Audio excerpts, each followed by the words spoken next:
Say, kids, what time is it? It's kind of like watching TV, but, in your car.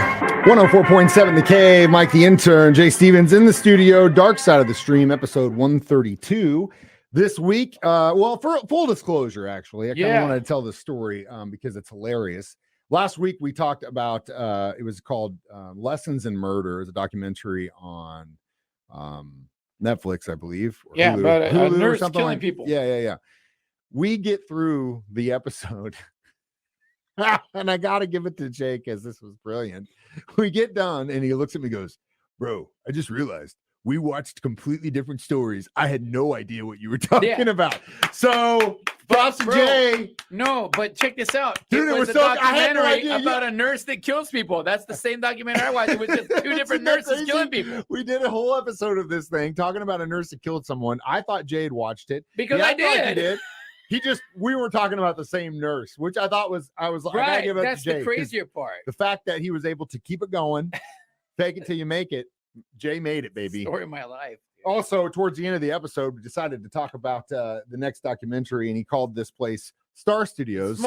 So I'm at home that day, and I'm like, Star Studios. Well, this is how I ended up watching the wrong nurse. I'm like, what the hell is he talking about? Star Studios. Never heard of that before. Smart. And then I'm like, wait a minute. He's talking about Butch Vig. He's talking about Smart Studios in Madison, Wisconsin. Nirvana, they recorded Smashing Pumpkins, all these iconic L7, Garbage.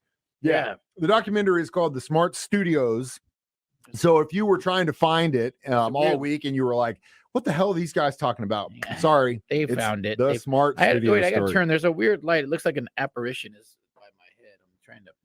You got that soft lighting thing going on. I don't know what that is. Something behind me that I'm not liking. So. All right. So today. That's the problem with all this. Behind me. We can't even get this down.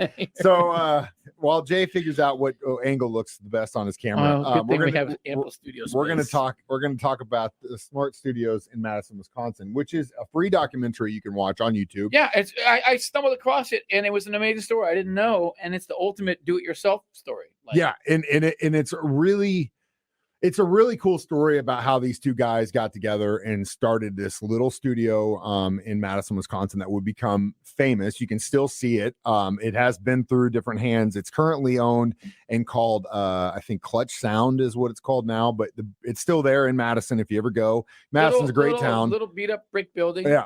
Old school brick building. Town. Yeah, you never know. Yeah, it's not in the greatest part of town. And again, it's just sitting there. Like you're just driving along and there's this like corner building and you're like, oh my God, they recorded Nevermind in there. Wow. Yes, they did. But it really starts with how, especially at this time in music history in the mid to late 80s, everyone was either focused on the East or West Coast, mainly the West Coast and Northwest. But it was, again, Midwest got no love at all. I mean, we kind of got some stuff. There are certain bands that became famous from the Midwest. Daredevils or Speedwagon, stuff like that. But really, we weren't known for anything other than kind of, I guess, hillbilly music, which could be further from the truth. And Smart Studios really helped put the Midwest on the map as far as some of the talented guys we had and what we could do. And it wasn't just what these guys did in Smart Studios. Steve Albini with Drag City in Chicago did a lot of really cool stuff as well. But we're more focusing on Smart Studios and what they brought to music in this documentary and episode of Dark Side of the Stream, which will continue next on 104.7 The Cave.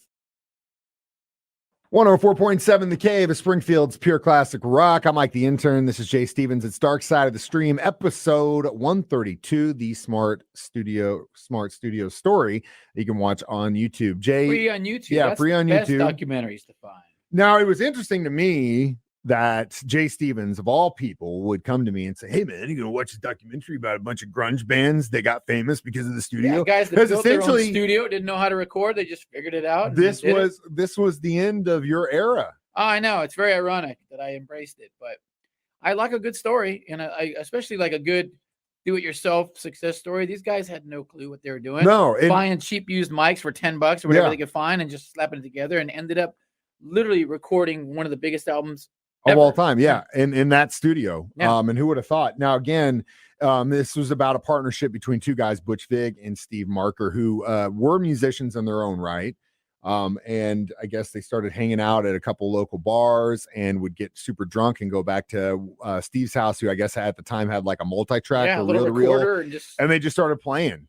And I can't emphasize this part enough because I did the same thing when I was about 15. I worked all summer to save money at an awful sandwich shop that does no longer exist here in sandwich town. shop. Yeah, it was a sandwich shop here in town. They no longer exist. But You it were was a sandwich artist. was the worst place to work. The guy, oh my God, it was horrible. Is he listening right now? I don't know if he's even still alive, to be honest with you, but it doesn't matter either way. I worked all summer at this job, took every dime I had and bought a Tascam cassette 8-track recorder. Dude. And spent that summer, because I quit, took all the money, quit, and then spent that summer, the rest of the summer, recording stuff and learning how to record, learning how to mix, Do it, man. dubbing. When I run out of tracks, dub them, bounce them down, and stuff like that to cassettes. And I have them all. Adding the still. extra hiss each Yeah. time. Yeah. Having my friends that I knew play come over and make songs with me and just record and getting used to how it worked and really it helped solidify my love of just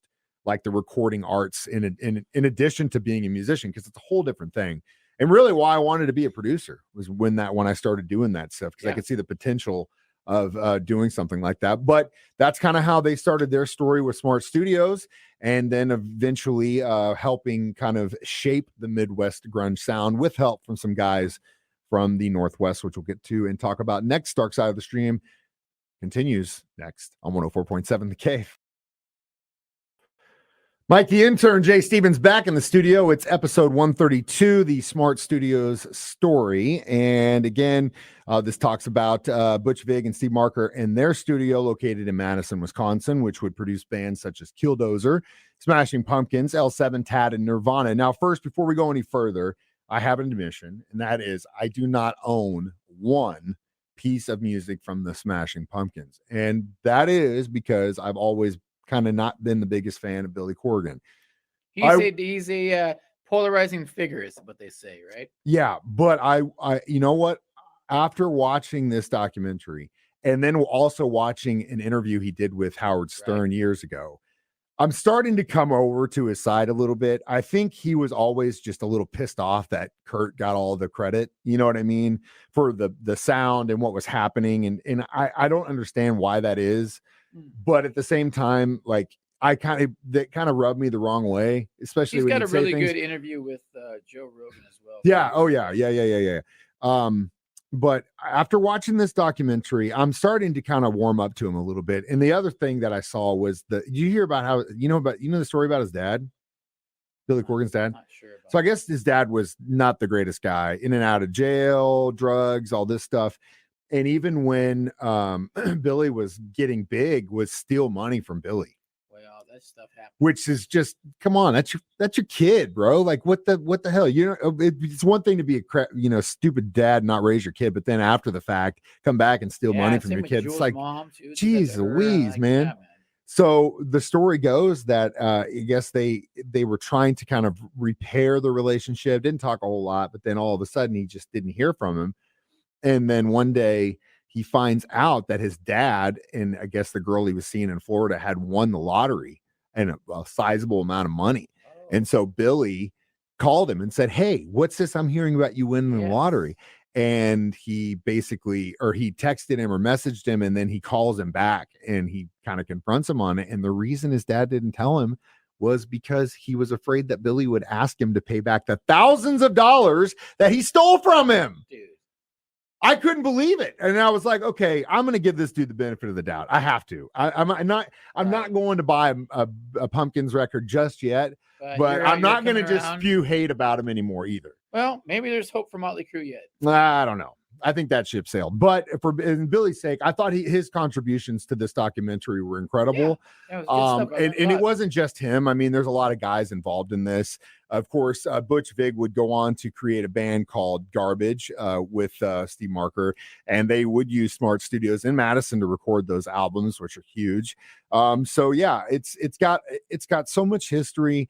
I knew nothing about it, so it was, the great documentaries for me are the ones that have plot twists. This didn't really have plot twists, but man, I learned a lot, It's really cool because it shows a really cool music scene in Madison, what they were able to do there, and not unlike what like Lou Whitney was able to do here in Springfield with some of the artists that he worked with and some of the bands that came through to record with him and stuff that, I mean, Wilco did stuff with him. And so it's not like each town in the country doesn't have something like this. I think that the towns that do have stuff like this, like with Lou or Smart Studios in Madison, are very lucky because you can say that's a rich history of what we do in the scene and what we can contribute to the world. We'll come back with our, I guess, I don't know how the hell we're going to how many reels of tape we're going to give this. Either way, we'll be back.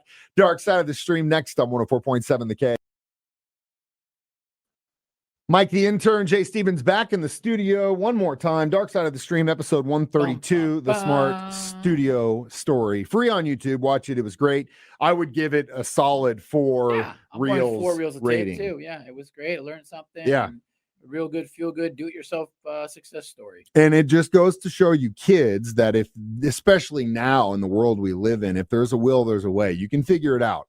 It doesn't need, you don't need to cost, it doesn't need to cost thousands and thousands of dollars. These guys did it on the cheap. They I think that was cheap. part of the sound. They built it as they went. Yeah, of course. And sometimes, I mean, you look at like Motown, most of those records were recorded in a converted garage, for Christ's sake. So, I mean, again, you do the best with what you have and the talent that you need and to control the equipment that you have can really turn out some really cool sounding stuff. And they definitely did that in Madison, Wisconsin. So check out that documentary if you haven't already. Mike's booking his appointment for his God, I wish I had the money. Tattoo. Yeah, not just yet, bud, but maybe I will buy Siamese Dream one finally. more Billy Corgan documentary. Maybe we'll see. I don't know. We'll see. I'm just one step at a time, baby steps. All right, next week's my turn.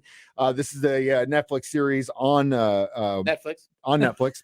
It was released this year. It's called Waco, American Apocalypse. All right.